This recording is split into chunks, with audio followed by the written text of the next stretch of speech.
This is AV SuperFriends Off the Rails, an almost regularly scheduled open discussion on audio and video in higher education. We'll sound off about our most brilliant ideas, our dumbest mistakes, and everything in between. And because this conversation will almost certainly go off the rails at some point, we'll end up covering just about everything else. And now, the AV SuperFriends. For September 8th, 2023, it's the best-sounding podcast in higher ed AV. This is the AV SuperFriends. Broadcasting live to tape from coast to coast, easternmost and westernmost, northernmost to southernmost, gate post to hitching post. I'm your local host who can boast the most milquetoast and utmost humility. I'm Chris Decter, and it's time for another Friday afternoon podcast adventure. Let's say hello to today's panel of AV SuperFriends.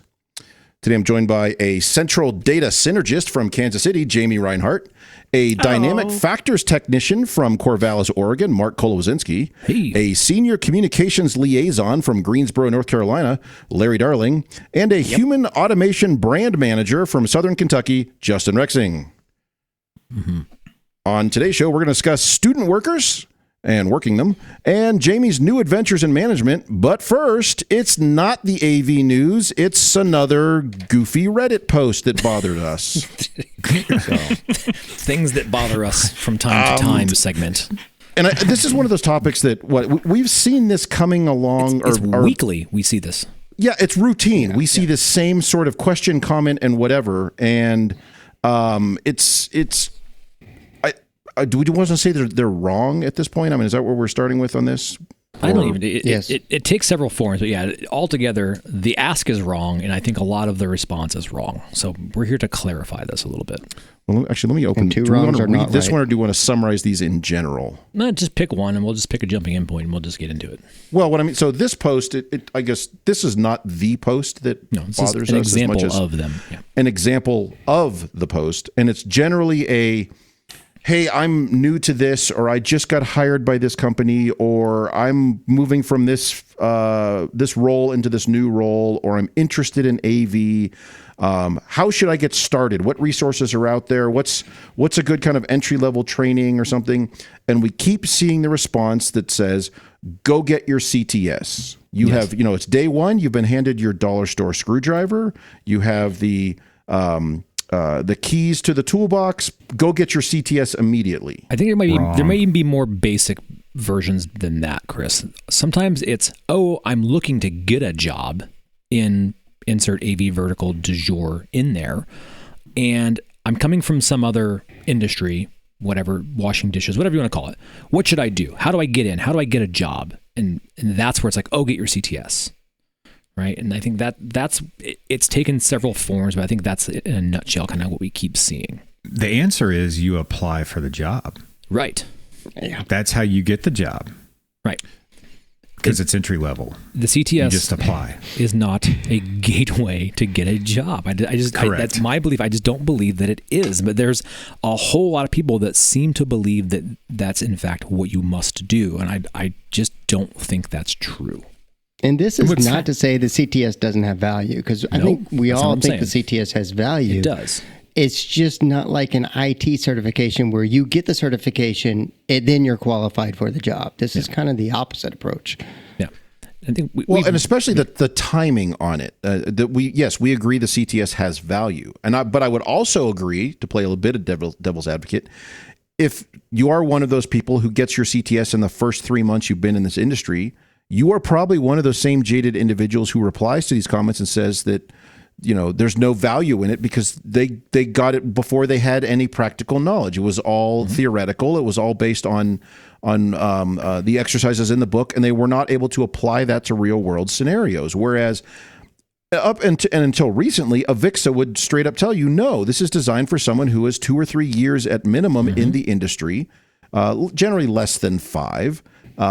But is kind of new but seasoned, has been doing things long enough that they have real world application to the principles, to the theories, to the math and the other general procedural details that's covered as part of the larger umbrella CTS. So it makes more sense. There's a couple things there. Like one, it's, do you have knowledge in AV? No. Yes or no? If you don't, yes, the knowledge contained within the CTF practicum is valuable and relevant. That's one thing. If you're in the industry and maybe you're working and you're like, man, I'm doing this. I can do this pretty well. I'm doing some install work. What can I do to further my career and maybe open up some additional doors? I think it does pair really nicely with some experience. I think they go hand in hand and will unlock doors. I do not think it's the thing you need to get into the industry. Like Justin said, apply for the job and get some experience because everybody's looking to hire people right now. From an educator for AVIXA, a senior faculty staff member, I can officially say that when I teach CTS prep, I announce and set expectations that this is a review course. And other instructors do as well. So I do understand that there could be some, other people, maybe AVIXA employees, maybe not, that are like, oh yeah, go ahead and take your CTS without thinking it through anytime somebody asks them. But the general, statement publicly that AVIXA wants everybody to know is that this is not, like you're saying, you take the CTS after you have experience. This is not entry-level exam, then you go get a job. So I know just depending on who you talk to, you're going to get mixed messaging, but I really think that AVIXA does believe that this is not something you take without any experience. I think any hiring manager out there that's looking at this, I mean, you've all done it. Jamie, you're going to do a whole bunch more of it, but you have an application. If you was new out of high school with just a CTS, is that as valuable as graduated, have a couple years of experience and the CTS? Like, I feel like the experience is critical to like trusting what that CTS is really valued at. And also as a hiring manager, if you're sitting across the table and you're like, oh, so you have your CTS, well, what experience do you have? And that person says none. Kind of like, what do you mean none? You have a CTS with no experience? They crammed really well the night before the test. And so that's going to be a red flag in an interview, I would think. If I'm hiring that person, maybe I would give them an opportunity like, hey, maybe this is a, rock star and he's willing to learn even more.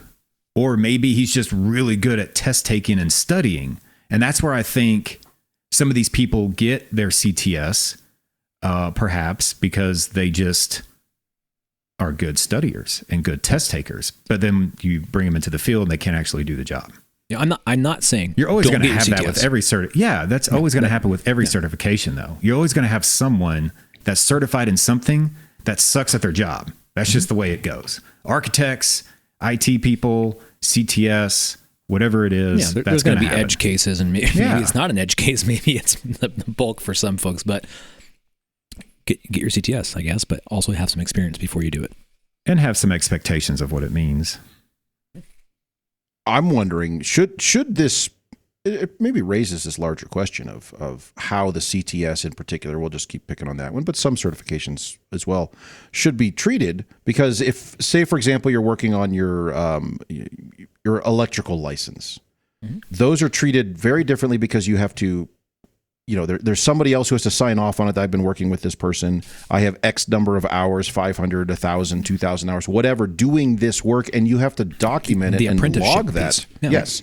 But you have to track that time. So you can say, yes, I signed up and I took the basic exam, and now I've got my 1,000 hours in my documented log of stuff working with the following also licensed people. And now I can go, I'm now eligible to go take the next level and get that card. I almost wonder if we need that level of scrutiny, for lack of a better term, on some of these industry certifications. And I get they go through all the ISO 9000 stuff and they get all that. That's great. But and we all know them, people who have been in the industry a very short time or have very little practical knowledge and are coming from like an adjacent or a very lightweight salesy sort of position, and they're showing up with a CTSI or something like that, and you're wondering, really, is this legitimate, and does it devalue it for those of us who did work hard on it? Riffing on that, though, I kind of agree that an apprenticeship, at least a minimum number of hours that says, hey, it doesn't have to be a ton, but enough for somebody to go, you know what, I have faith in this person. I don't think that's a bad thing at all. They do have that. Yeah, but it's not a requirement to get your CTS. I mean, that's what I'm... But it is for your I&D.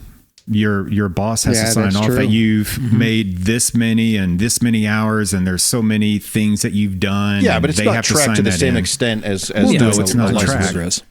But there's also the, like you said before, the ANSI accreditation, which, going back in time a little bit, if you talk with some of those seasoned instructors from AVIXA, they'll say that some people have their big D and some people have their little D. I've got my little D. Whoa. Right. The big D was when you had to stand in front of people and answer questions all day long and written out stuff and really hardcore tests, which actually do terminations in your CTSI and go through this rigorous process. And because that was opinionated, because it could fall under, opinionated scrutiny and politics and all subjective. That. Or subjective. Yes. Thank you.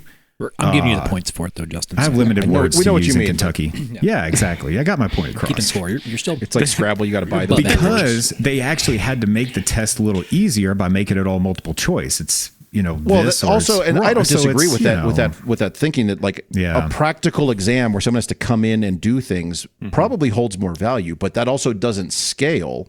Yeah, so very expensive. With the partnership with Pearson and all the rest to do it in testing centers, it obviously had a different outlook on it. So, maybe that sort of thing should be visited again with the standpoint of with the following partner integrators or something, we can now have these spaces where, yes, it's still subjective, but people could go in and prove some of the skills that they are good at taking tests. Or what's the one called brain dumps, where people will go in to fail an exam just to memorize it, come back out, throw out those things, and then here's 100 questions, and if 5 or 6 people do that, you've got 200 or 300 questions out of the possible 400 or 500. Chances are you can scam your way through that too. Correct. It's a perfect use case for the new VR AVIXA test. There you go. We'll be able to. Oh my god. Oh, you working on your CTS VR? No, you come to our design challenge class that we do, the AVSF Design Challenge. You work through a project. You do that. That counts towards your credential, and then you go take your CTS test. It's perfect. There's something to be said for that, though. I think in the AV industry, there's so many certifications you can get. The way I look at things, if somebody just has 1 or 2, I look at someone differently. If, for instance, if someone just had their CTS or CTSD, I would look at someone differently if they had their CTS, Dante 3, AQAV certifications, ITIL certifications. They're more well-versed. These so I think the cumulative approach with certifications in AV is the way to go. Get as many as you can, which defines the story of you and what you've been through, right? Mm-hmm. But that does also require experience too, which kind of goes hand in hand. I mean, get your credentials. Definitely get them. But don't in the first 2 months.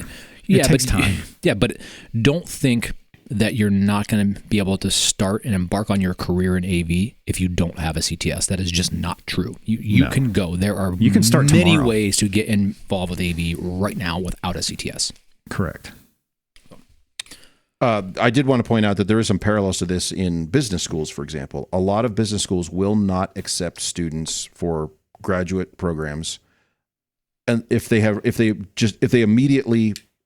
just recently graduated with their undergrad. So I have my undergrad in marketing or business or whatever it is, and I want to apply for an MBA program. And some schools will outright just not let you apply unless you can show 2 or 3 or 5 years of working experience, because they want those. In particular, MBA programs are unique in that there's a wide gamut of people in those programs, a lot of whom have been working for 10 or 15 or 20 or 30 years, and they have a lot of experience to draw on. And so they want the discussions, they want the theories presented, they want those concepts to be applicable to real world scenarios. And if half the class is made up of people who just graduated, they're not going to have that to draw upon, which will frustrate other people who are in those courses. So I think there's some parallels to be seen here. Now, granted, it's not quite as regimented or rigid from the standpoint of, could AVIXA, when you quote unquote apply by paying your, whatever it is, $350 application fee, your application fee. When you apply for that, could they ask for you to verify X number of months or years of employment? I don't think it's necessarily a bad thing, but that puts a huge amount of just overhead and administrative crap on top of that process. So I understand why it's not there, but I don't think it helps for people in the industry to be promoting that as a concept, that this is an entry level thing, and in your first 6 months you should be able to do this. And it's always followed up by somebody who says, well, that's how I did it. I didn't work a day in the industry, and I came and got this right away, and it was great. Yeah. And then which is also followed up by people who say, yeah, I let mine lapse because it's a bunch of crap and I don't need to do it, and et cetera, et cetera. By the way, install these Cisco codecs. So it's just a very strange kind of approach. And you can almost read the people who are I don't know, they maybe they're burned out, or they're just somewhat disconnected, and all they've been doing is speaking one of the particular Trons and Cisco for the last 20 years, and they're not living in the real world. Yes, I'm talking to you people in the tri-state area. This one comment kind of chaps my ass here that I just recognized. I know which one it is. Go for it. You know, which is it? The third Justin. From the bottom. With the one, yeah. Whatever. Go ahead. Yeah. No. So because the CTS is stupid easy, and this is an IT general run through, what the hell are you talking about? What in your job are you not doing that isn't IT, number one? And if it's so easy, I'm guessing you have that in your D and every other certification, and you've already taken it all and you already know it all. Maybe he has a big D, Justin. Maybe you should go teach, since you know everything. I think you know what they say, those who can't do teach, and those who can't teach Jim. There you go. Yeah. So, Jim's never done. So that's just a weird comment. It's just one of these things that we've been seeing this a lot in general chatter, and you'll see it on Twitter, formerly known as X, and whatever else that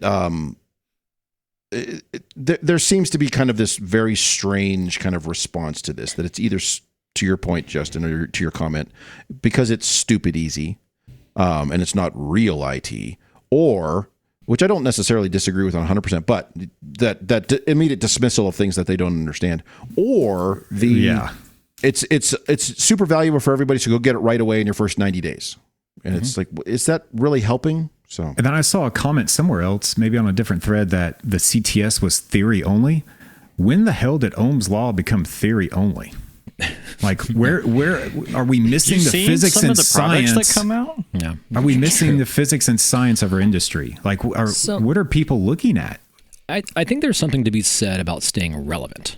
In the process of retaining your CTS, CTSI, CTSD, the fact that you must continually work and obtain RUs to keep that going means that you're not just going through a finish line, getting your thing and moving on. Like, if you want to stay in the industry, you must go through it. Now, I'm not going to speak to like how easy you can achieve those RUs and what gamesmanship you can do to get a lot of those. You can teach. You can teach. So, but you still have to retain it and keep it renewed. You must get renewal credits. You have to keep doing it. And so I think if you had a CTS or pick whatever designator you want, and you've had it for like 10 years, like that shows you're committed to this industry and you have been through it and you maintain this and take it upon yourself to continue your education and stay relevant. And I think that's, to me, it's value plus. I really like seeing that. As a related comment, this is just something I've brought up a number of times. As somebody who has lived in many different states and has to routinely take driving exams, many of which are different from state to state to state. That's one of the things that occurs to me, is that a lot of people, they get their driver's license when they're 16, 17, 18, and they are never asked again about rules of the road, driving practice, any of that stuff. Never, ever. And there they are in their 70s or 80s, 60 years later. And you're telling me not a single one of those rules or laws has changed, and yet they just show up at the DMV every 5 years, maybe get a new picture, and off they go. So in my day, you could just run them over. Didn't matter. You didn't have to stop. Well, you could still think about that. Just keep going. Yeah, think about that in the medical field. My wife's up against this all the time, where she has new training and works around possibly older doctors, and these older doctors are doing things the old way because they don't have new training. So there's a lot of conflict there. They still have to maintain license and certification. Their initial licenses were back when cigarettes were good for you. That's different. But if they don't get that overall training, right, and they just pick which trainings they want, they're losing a lot of that new medicine out there. So no matter what field you're in, if you're a professional doing a specialized task, keep up with your shit. Yes. My God, that's it. It's that easy. Stay relevant. Stay relevant. Yeah, and that's all professional development. You're absolutely right. I think all of us find it anathema that people won't do that because we like doing this. I like learning new things. I like continuously building my skills. And don't bash people that want to do that. Like, screw you. You're just jelly. All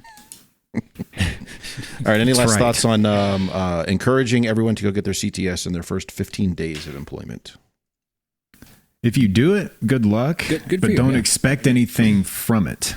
Like, I was one who got their CTS with no AV experience, but we had this discussion before we were, planning this call, and you all made me realize, well, you had electrical experience in high school and you worked in, project management, construction stuff, construction and After Effects and editing and Photoshop. And I had all these tangent type experiences that made it easy for me to go in and take a CTS course and take a test and come out and go, now what? What the hell did I do? Here I am. Go over there, kid. Yeah, and as somebody, I think, Jamie, you've mentioned this a few times, as somebody who worked in AV, because that was my experience. I worked in IT and then AV for 12 or 13 years before going and taking my CTS exam. It was very easy because I had that experience to draw upon.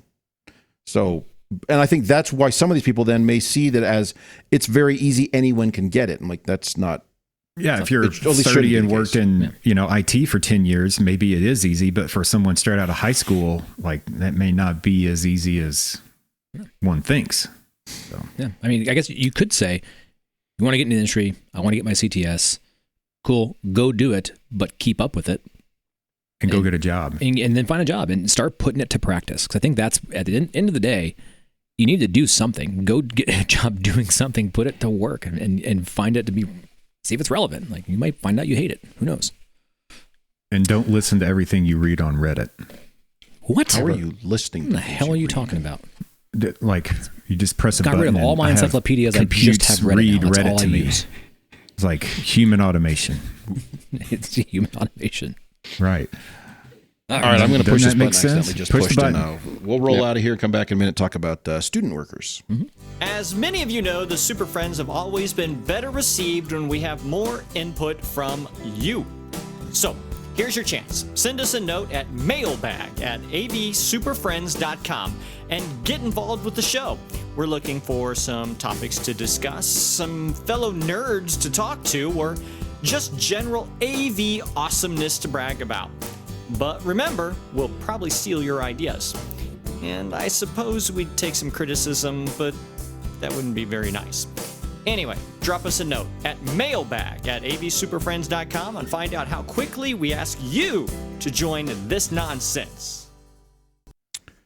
So speaking of people at the beginning of their career, student workers, I think one of the advantages, if not one of the many advantages of working at a learning institution in a higher education, college, university, is there's lots of students around, and students like part-time jobs, and students like to learn things. And it's a fantastic resource to draw upon to not only fill out your own staff, but allow them to build their own skill sets professionally. So I think we all have student workers in our departments. Does anybody not have student workers in their departments? That guy not holding no hands. Yeah. I will say there are huge schools out there who do not, or have very few, and use comments like, or use excuses like, well, we've had trouble finding good students. I'm like, then you're not looking in the right places. Yeah. Or get a better training program, or get better managers. We have students, but not like per my department yet. It's like either departmentally. You're going to build it, It's Jamie. weird. Yeah. So I want to use more students. We do have some part-time positions that happen to be filled by students, but we don't have as many student aid workers as I would like. Assistants. Okay. So for those positions, for the student workers, whatever we call them, the student assistants, the technicians, the technical assistants, they all have different terms for that. But I guess maybe we just go around. What generally are they doing? Do we have them doing preventive maintenance, assisting with installations? Do we have them responding to support requests? Are they the ones running adapters and batteries around, or backing you up when that microphone that you're working on died and they need someone to bring it out? I mean, what does a student worker do in your department? And I'm Mostly not going to call they it clean out anybody the who talks K-cup first. so that we can recycle the plastic. Hey, Do not use K-cups. They are not very environmentally friendly to start with. Oh, well, then what are my students going to do? the short answer is, Chris, all those things you said, yes. The That's why I students rattled do them all, all 'cause those. that's what mine are doing. They all do that, right?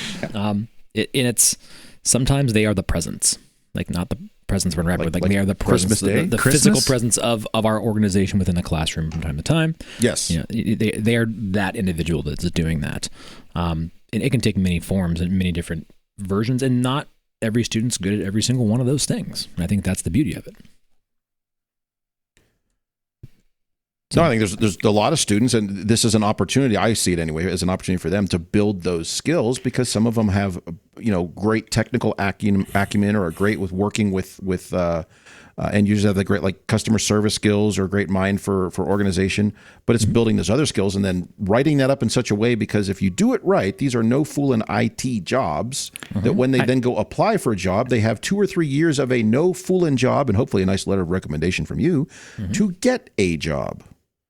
And that's one of the things it's bothered me for the years I've been at our university, is that the university as a whole, I don't feel like leverage student workers as a professional development career path thing. They use them as, the student work hours, a work study kind of thing, but not necessarily as, this is my career path. I want to go down this path. I want to be a professional in this.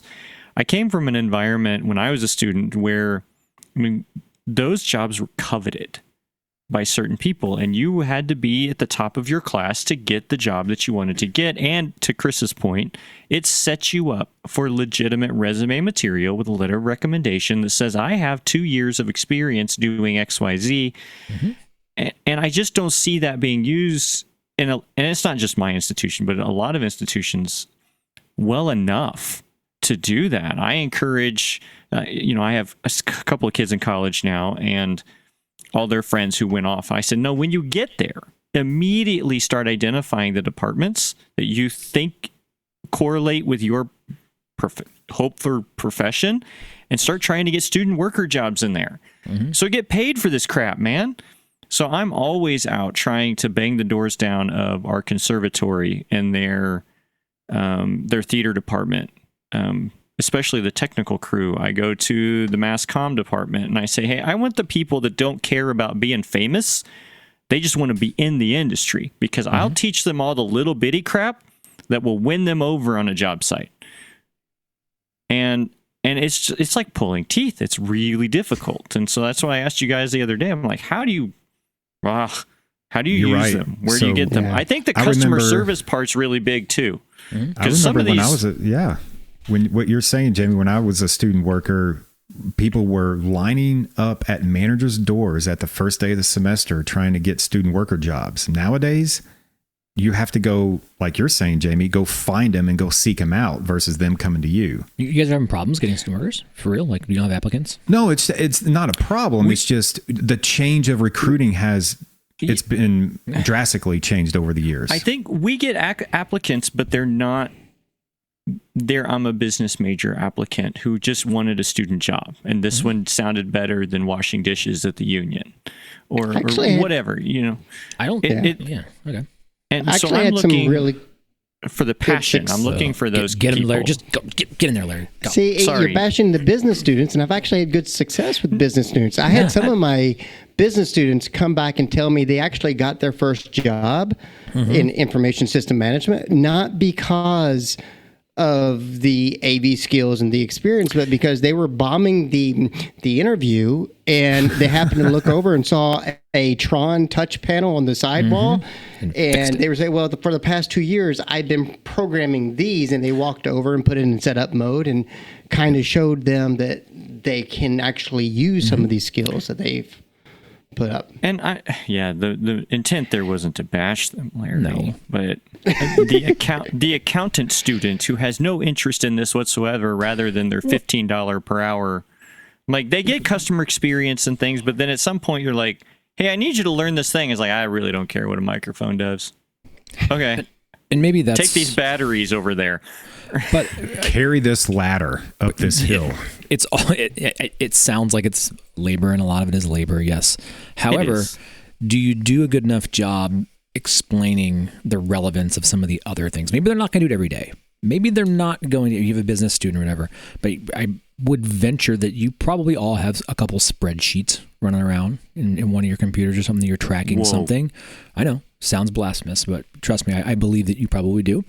There's opportunities there for students, real world opportunities. And do you highlight that stuff? Like, yes, we're going to need a ladder moved from here to there. We're going to need boxes broken down. We're going to need you to answer this phone to support people in the classroom. Recycle K-cups. All that stuff. Yes, you're going to have that. However, there's going to be opportunities where you're going to come in, and if you're doing customer service, we're going to teach you a call center. We're going to teach you all that. We're going to give you the vernacular that goes along with that. You want to go manage a call center? Maybe you're doing that, whatever. But maybe you want to go into accounting. We'll open up the books. We'll get into it. You want to know what it costs to build a classroom and track a project from a PM standpoint? All of that stuff is opportunity there. Do you share that with your students outside of just the labor?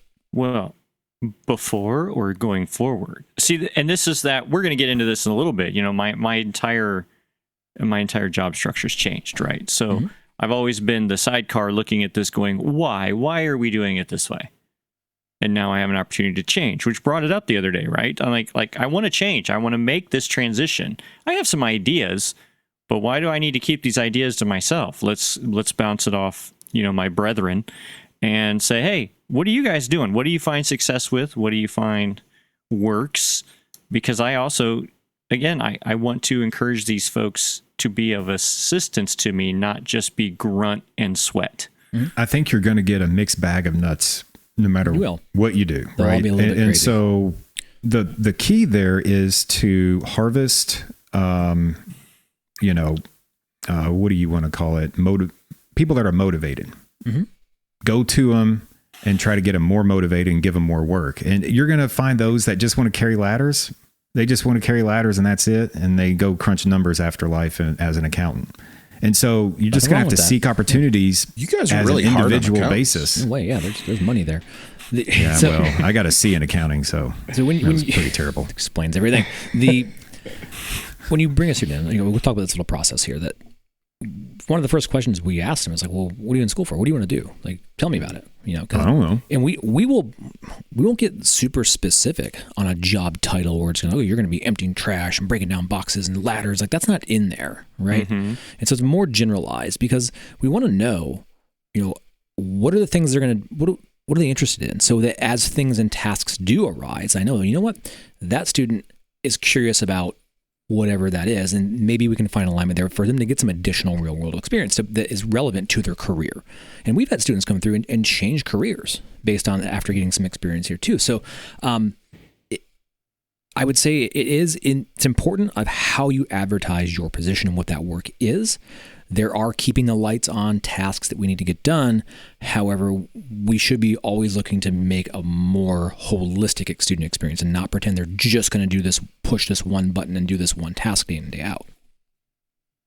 So one of the things I ran into when I got here 2 years ago was the student positions had not changed in years and years and years.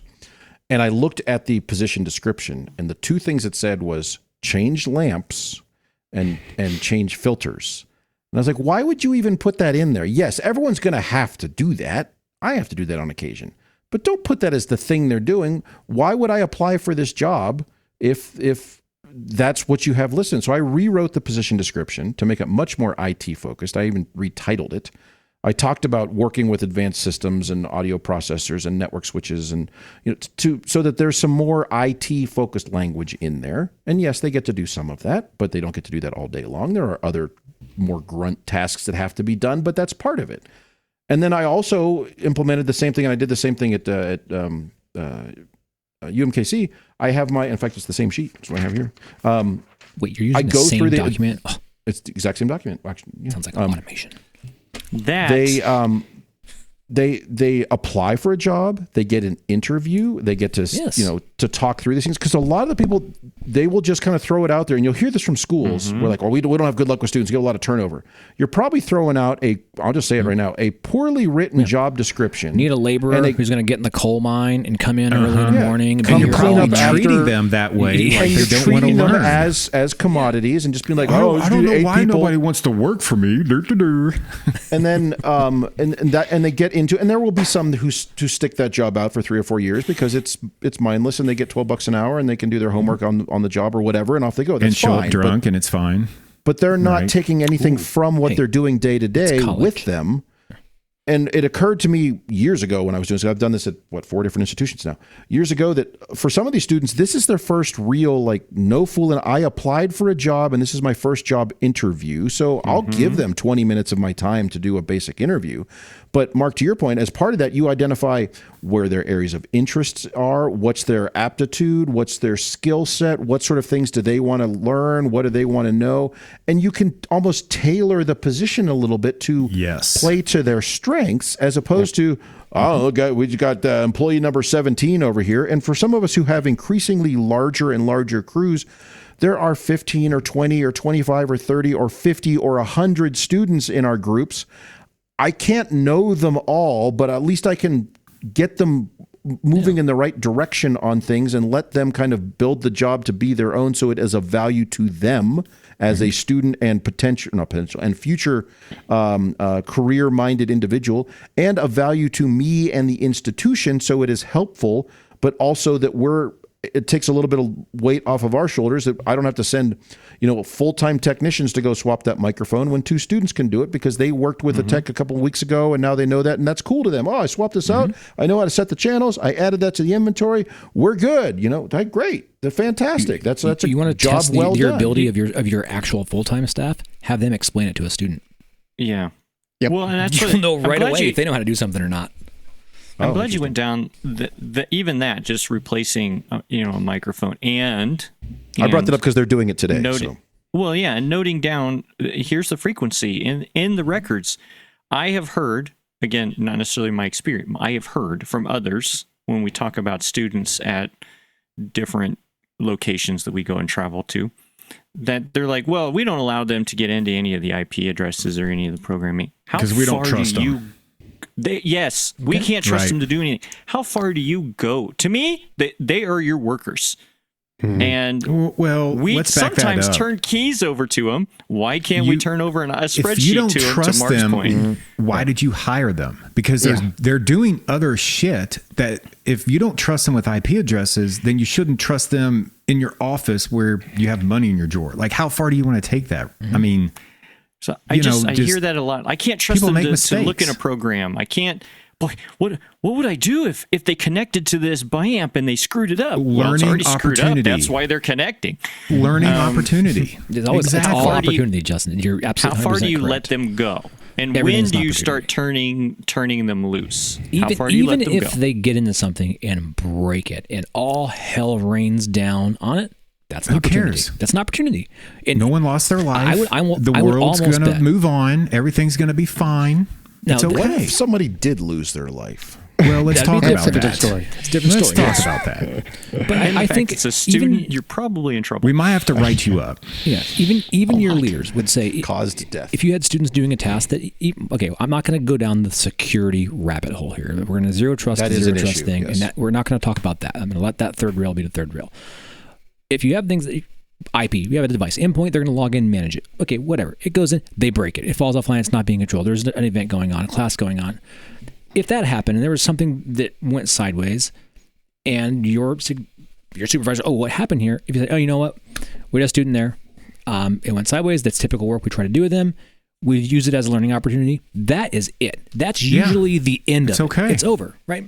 It's going to be okay. Once I have a student that kind of pushes beyond that tier 1 and has shown the initiative, has shown the leadership, I treat them just like an entry-level full-time staff at that point. Right. An entry-level full-time staff is going to learn, is going to make some mistakes, but Correct. we give them those opportunities, and we scaffold that learning, and we continue to give them more and more complex things to do as they succeed.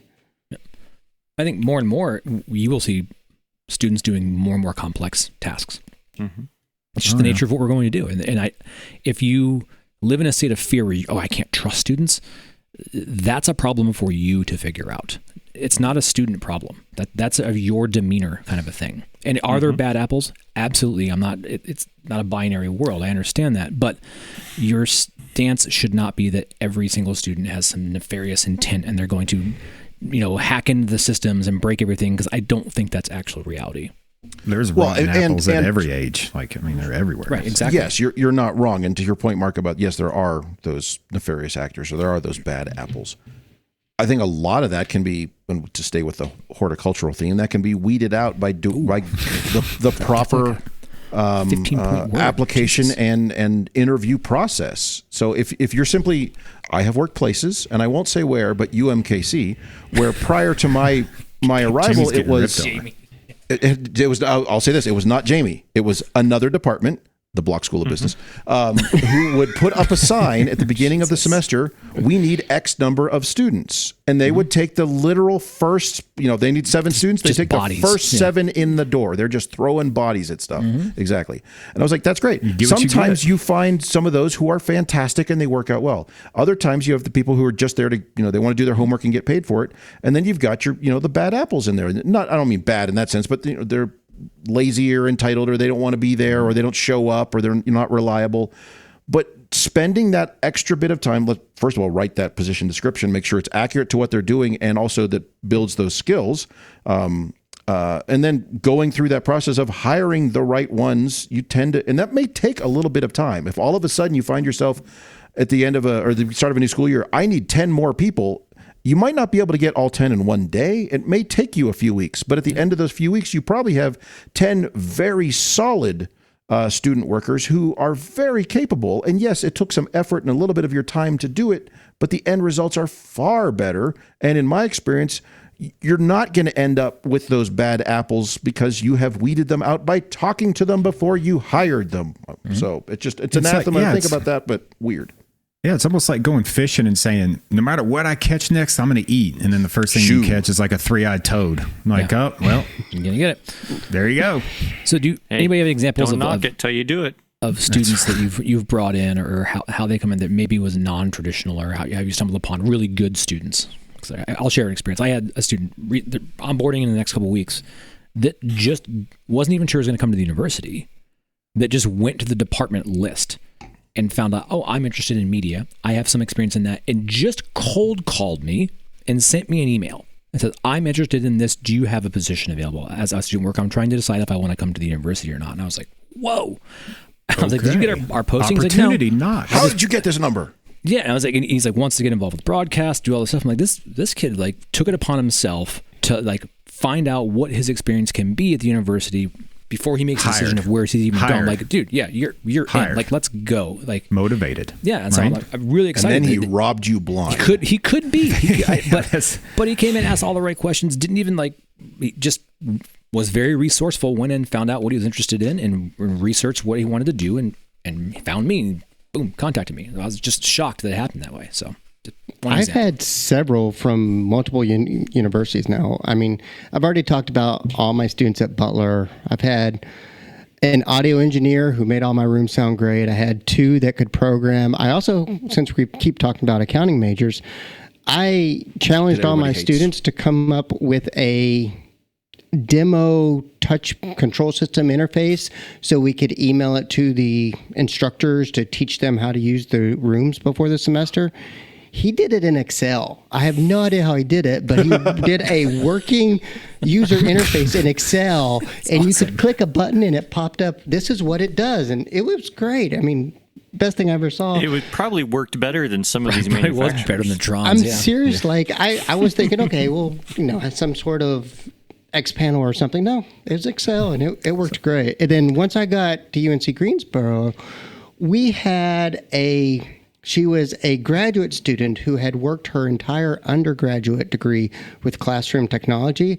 Her major was in speech. So she was a She was out there trying to help people talk better, but she was the best customer service person that we had. And she would work the classroom hotline and inventory all the new equipment came in, and she was fabulous. She would train all the new students. It was by far, it just took that responsibility completely off the full-time staff. Like, she just managed that, the desk pretty much on her own. It's great.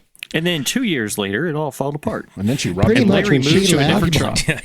They all end the same way. What happened here? From the standpoint of non-traditional, I've had some good success with non-traditional students who have, like, I'm thinking, so Jamie at UMKC, it was one of the students who, I think it was in the Army for 7 or 8 years, and he came out and he was kind of like coming back was thinking about going to school and whatever. So he was enrolling in one course, and he spent his 7 or 8 years in the Army as a comm tech, and was interested in IT stuff. And very early on, it was like a great hire. And he's one of those people who got his degree in IT, or is it IT or IS? I can't remember what it is, but I think it's the BIT program.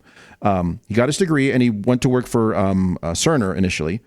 And he was one of those people who was applying for that entry level, like, analyst job that pays, the $48,000 a year, whatever, at Cerner. But he had his military experience, and he had 2 years of experience working as a student part-timer, and his degree. And he was up against 70 other people or 80 other people for one position, but he's the one who stood out because he was bringing more to the table than simply his bachelor's in IT. And I think that's it's a great example of he had a little bit more to offer to potential employers because he had real world customer service, system deployment, PC maintenance. He had real world skills to bring to the table, and he was non-traditional. He was he was 25 or 26 years old when he came back to school and worked out great. He also brought a certain level of maturity. And Larry, to the last example you gave, this guy was able to kind of mentor some of the junior students who were true freshmen, 18 years old, right out of high school sort of thing, very interested in technology and very interested in helping out and very, go-getters, but they need someone to kind of help guide them along. And so sometimes finding those right non-traditional or slightly older students are great additional advocates for that sort of position. So absolutely look for those too.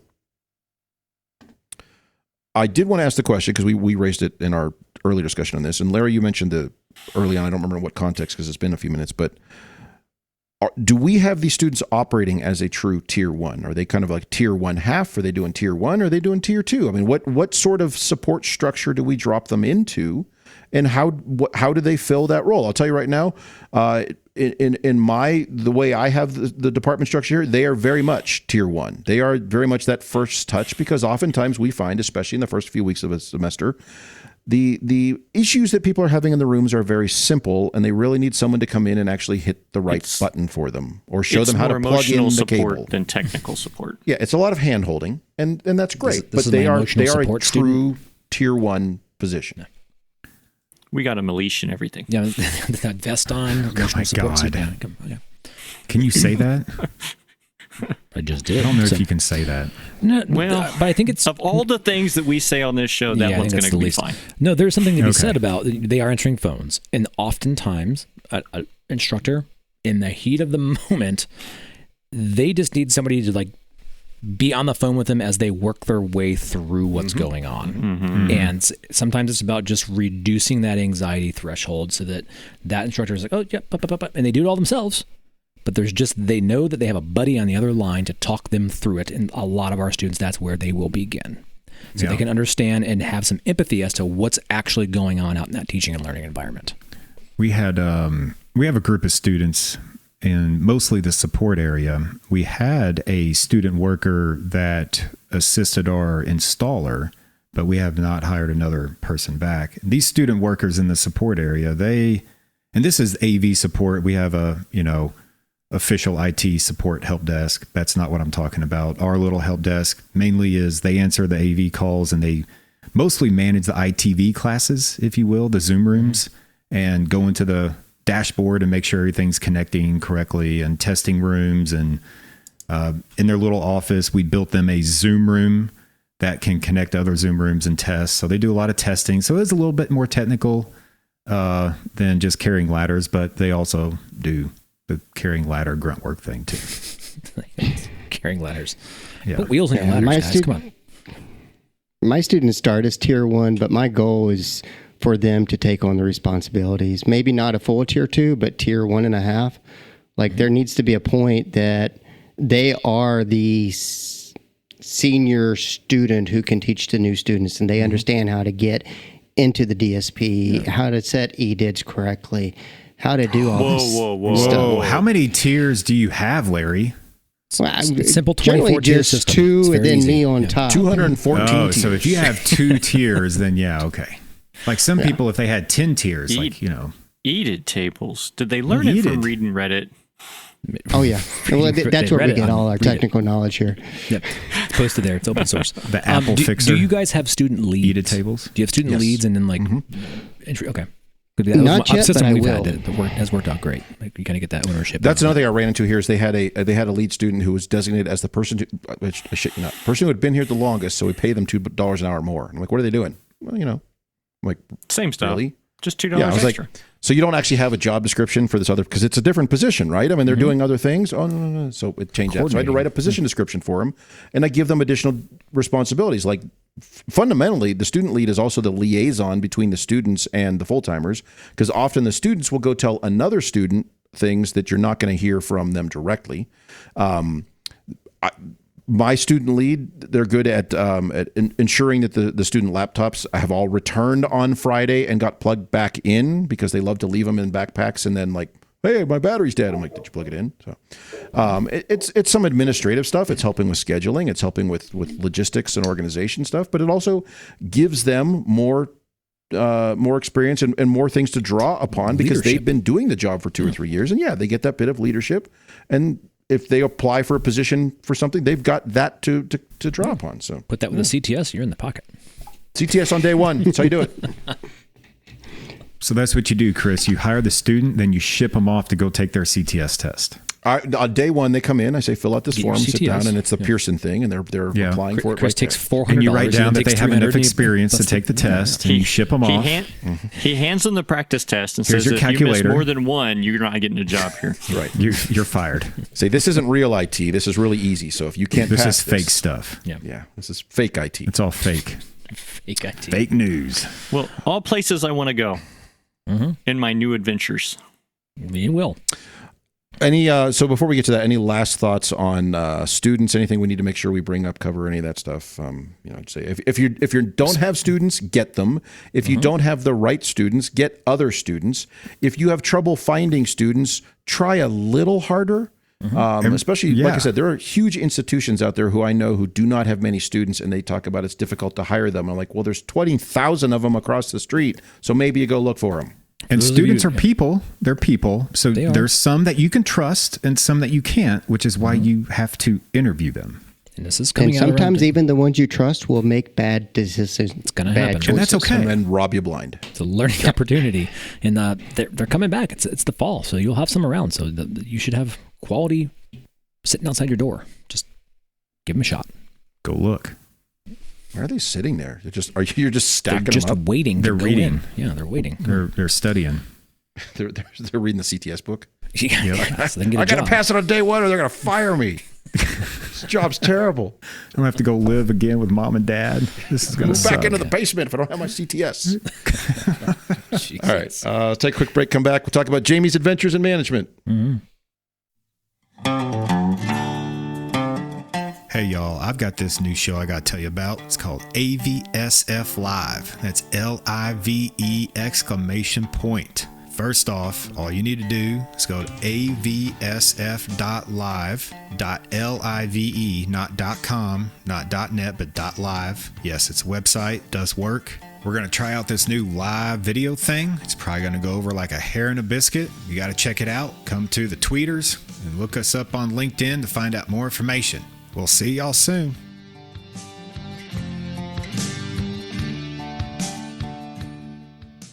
So Jamie got a new job without having to go anywhere. Yeah. And he has the same chair and the same computer. Same microphone.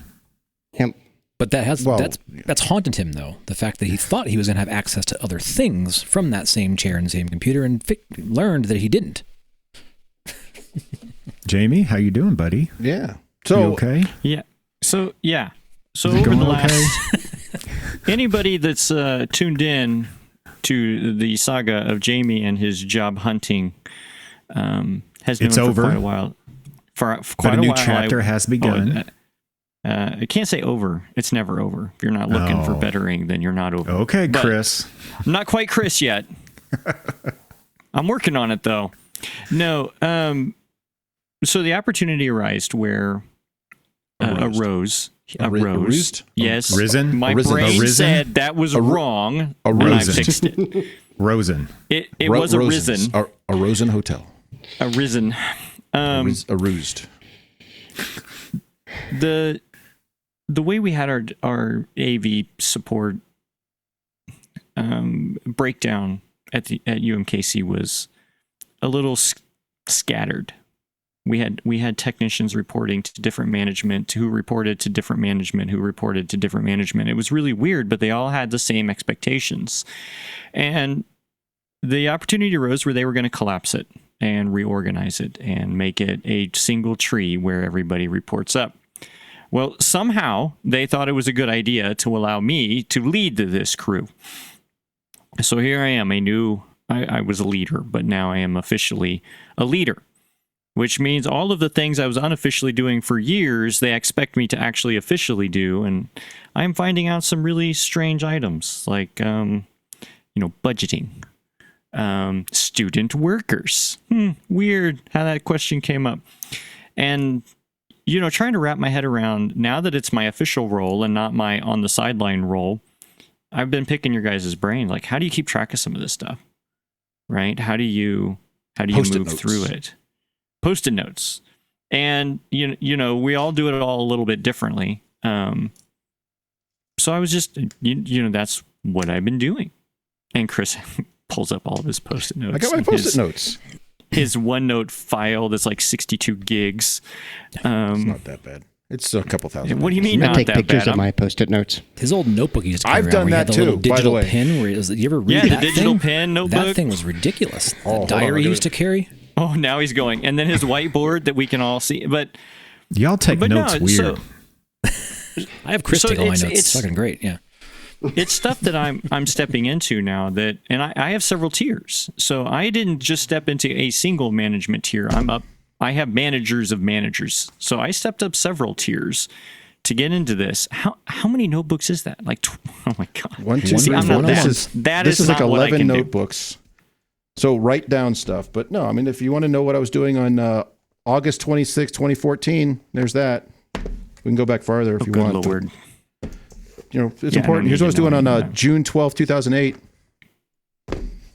What's been really interesting is that a lot of the stuff that we talk about here on the show, such as student workers, and we've talked budget and metrics of success and training, I've always had this caveat of, well, I would love it if, but I'm not in charge of that.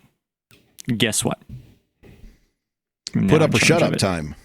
It's put up or shut up time. So I guess to start this off, we talked to let's just go. Hey, what are tips and hints? What are things that I'm now 4 weeks into this? Actually, 2. I got the job with 3 weeks. Did you before immediately school take started. vacation? What'd you do? No, well, it's been a soft transition. I got the job 3 weeks before the start of school. Well, I was still a programmer, designer, and I had a ton, just like everybody else. So I had to finish being a worker bee first. Mm-hmm. And now I'm 2 weeks into being an administrative bee that still has worker bee duties, but it's been reduced quite a bit. I've purposely reduced it. So if you guys could go back, many of you have been administrators for a while. If you could go back to the first 2 or 3 weeks of being officially administrator, what are the tips? What do you got for me? I want to start.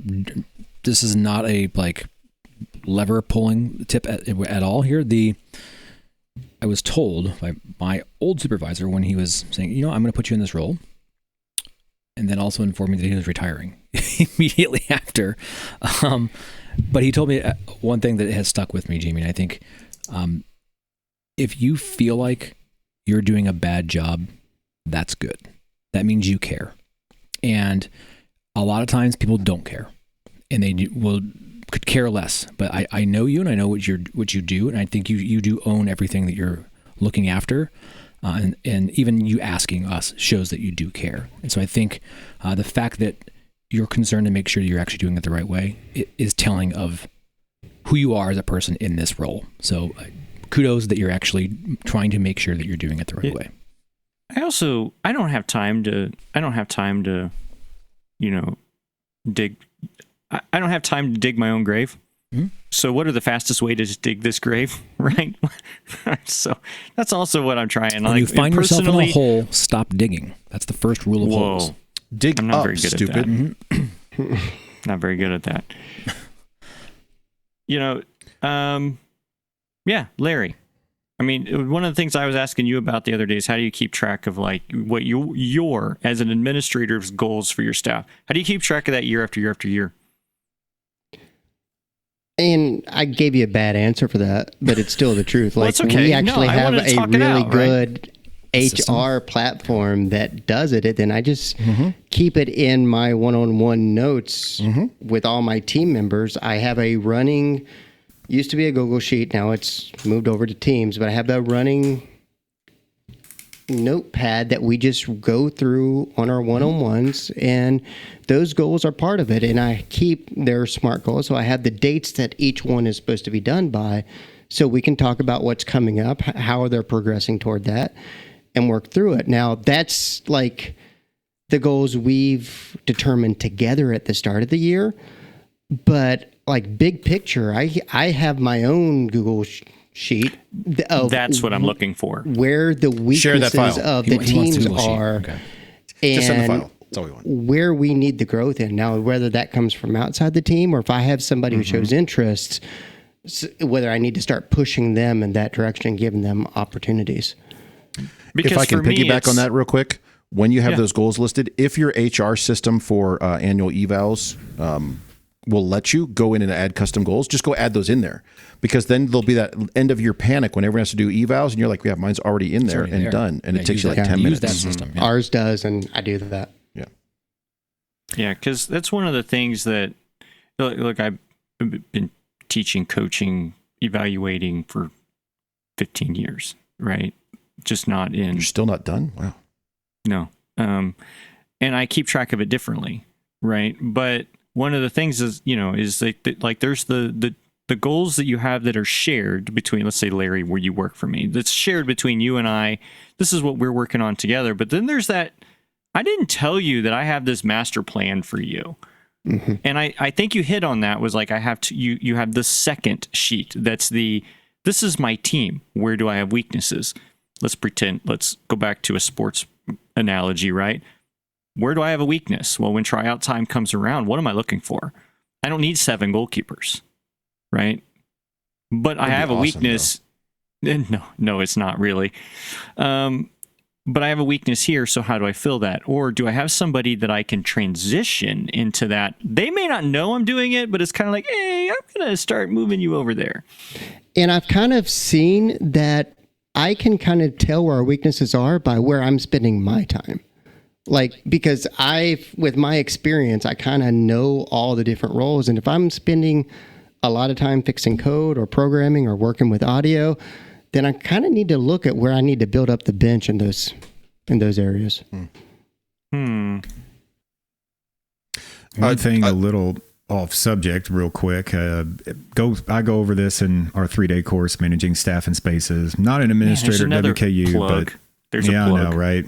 Also run my own business. The biggest thing that I've found to be successful. It's the website. I drive a car. A lot of plugs there. I drive a car. Create buy-in. And there's various ways to create buy-in. One of the things that pisses me off most about managers over the course of 20 years working for 8 or 10 different managers at WKU is when somebody tells me to do something and it doesn't make sense to me and they just say, go do it. And I ask why. Well, because I said so. Don't treat me like a 12-year-old. If you explain to me why, maybe I'll say, oh, well, that makes a lot of sense. I didn't know that. All right, I'm on your team. I'm going to go do that thing you just told me to do. And a lot of this has to do with managing conflict and just, managing people, that sort of stuff. And by creating that openness and that buy-in, people are going to just get behind you and run through brick walls for you. So, That buy-in is huge. And before I got this job, I read a couple of books about, the first 90 days and all that stuff. You really have about three months to get that buy-in. After that, opinions have been formed, and you will have conflict if you haven't addressed it. So you can't explain why you do everything, but if you start seeing people lose interest or people start fighting you, you're going to have to deal with that at that human level. Yeah, and I do have an advantage here of I've been softly managing most of these folks, and they expressed gratitude that this change has happened. So you even already most got of the staff, the buy-in they for already most of were them. bought in. Yeah, Correct. In fact, when it was That's huge. When it was rumored that it might be happening, the most questions that came up were when. Tomorrow? Tomorrow? Now? Please, tomorrow? So, now how long can I ride that train? We'll see. But I'm fortunate there. I'm not just walking in off the street and having to create a culture. They already know what they're getting, good and bad. So, Jamie, related to that, and you are in something of a unique position because you're at the same institution. You're taking a step, from one role to another, but with the same people at the same institution. That said, a few minutes ago, you made a comment about how you saw things that were done a strange way and you wished you could change that, but you weren't in a position to do it. And now that you are in a position to do it, I will just give this advice in a general sense. And you should know most of these answers already, but take stock of what you have and what needs to be done, et cetera, and then act quickly and not too quickly. Don't come out of the gate. Here's what I'm going to do. But give it, a month or two at most, and then have a plan. I have worked for new directors, new managers, new C-level people who've come in and said, I'm going to spend the first year observing. I'm like, well, this guy's done. Because if you're going to spend that, or the first 6 months, if you're going to spend that amount of time before you enact anything, then those opinions are already set. And if step one is they're going to let you keep doing things the way you've been doing it, then why would I change anything down the road? So you clearly have some ideas of things you would like to improve upon and things you would like to build on. I would say give it, let the semester get settled and let people get calm down a little bit and get their head above water, but start rolling some of those out in September, October, so that by the time they are, okay, Jamie's been in this role for 3 or 4 months. Hey, he did address this. Hey, we are doing this differently now. Hey, I like this new thing that we're using because this is way easier than the other thing. I had one of my guys say that this morning. He said, and I won't say what it is, but it's a managed network switch that doesn't require you to go into the fucking command line to do anything. God. It is he said, this scratches I thought we were the itch. most IT out there. Well, he said we still have to do that because of bullshit junipers. But he said, this scratches an itch I didn't know that I had. Because he understands networking, he understands what he's doing. But now he's like, this makes it A, so much easier, and B, he groks this. This makes sense to him, and he likes this. And then everyone else started being like, oh, yeah, it's so easy. I can go and I can make these changes. I can do this. I can troubleshoot that. I can figure out what's going on. I can set this. I can do, done. It's like, why are we fighting? And there's colors. Why are we fighting fundamentally a tool? And so when I got here, I was like, then we're changing that tool because you guys all in the first 2 weeks complained about it. So yeah, it doesn't, we'll get something different. But I didn't wait until it's been 3 years. Let's try this now. So. No, duly noted.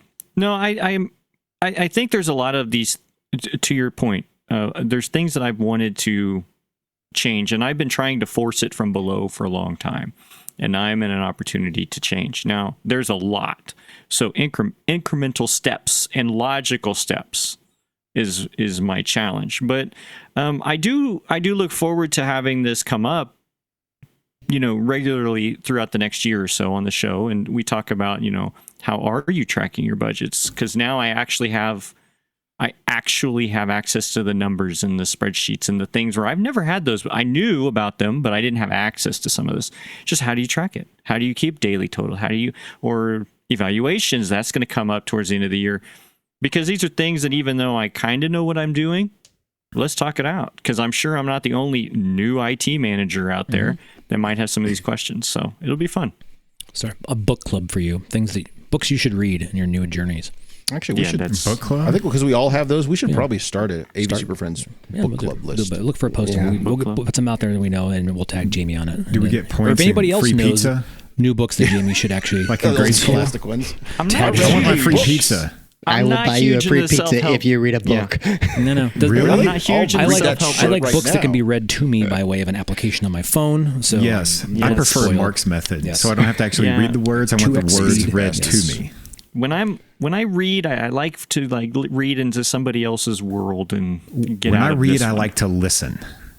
We will read them to you on the I do show that for the too. next 12 months. Yes, you will. Starting now. How to Chapter be a 1. better manager. 1, tell them what you want. A couple of things I do want to share real quick here. These are things that I picked up over when people said like getting into the management or whatever. And you may bristle at some of these, but it's true. One actually came from Larry. Larry told me this. Potentially, and this may be different because you're in an internal role, but you may still face it to some extent. 25% of your staff will quit in the first year, and I will ameliorate or I will modify that because you're an internal position. 25% of your staff may push back really hard on something that you're trying to do, some new process, some new implementation, something like that. And that's a stat I read in one of my books, so it's not something. And I found I found that true when I got here. 25% of my staff pushed back really hard, and HR got not involved. the staff that I'm worried about. It's my peers. Another 2 things real quick. 50%, potentially up to 50% of your time may be spent in meetings, and I'll also modify that to say, or admin tasks. And that I know that was my reaction too. I'm not going to be that person, and yet there you are. You're in project meetings, you're in planning meetings, you're in staff meetings. It happens. So you're absolutely on. Yep. And the final one, which you are going to hate, energy. You're going to hate that I say this, and you're going to hate experiencing it. You will not get to do as much engineering, programming, and design. No, you won't. Yeah. You get someone. You will enjoy the times you get to go out and do the stuff you used to do. It becomes very cathartic. You're like, I could just sit here and tweak. Give me that ladder. I'll show you how it's done. But it's great. But I always like to pretend it's like, okay, I'm not gonna be the one doing it, so I have to explain this like I'm launching it to the moon. I'm never gonna be like I got one shot to explain how to do this to staff. So it's all about like how do you coordinate and engage and explain, and like you'll spend your time like getting things out of your head onto paper so that other people can have success. And that's called documentation, and Mark hates it. I hate it. Yeah, I can't even read, so I'm not that good at it. So, yes, enjoy it. It's part of the journey. Lead up, down, sideways, forward, backward, all that stuff, Jamie. It's fun. And like you said, Jamie, I think we'll come back to this topic periodically. I think you will come in some days with some questions or some challenges or maybe some successes that you've recently experienced, and I think we're all happy to share that.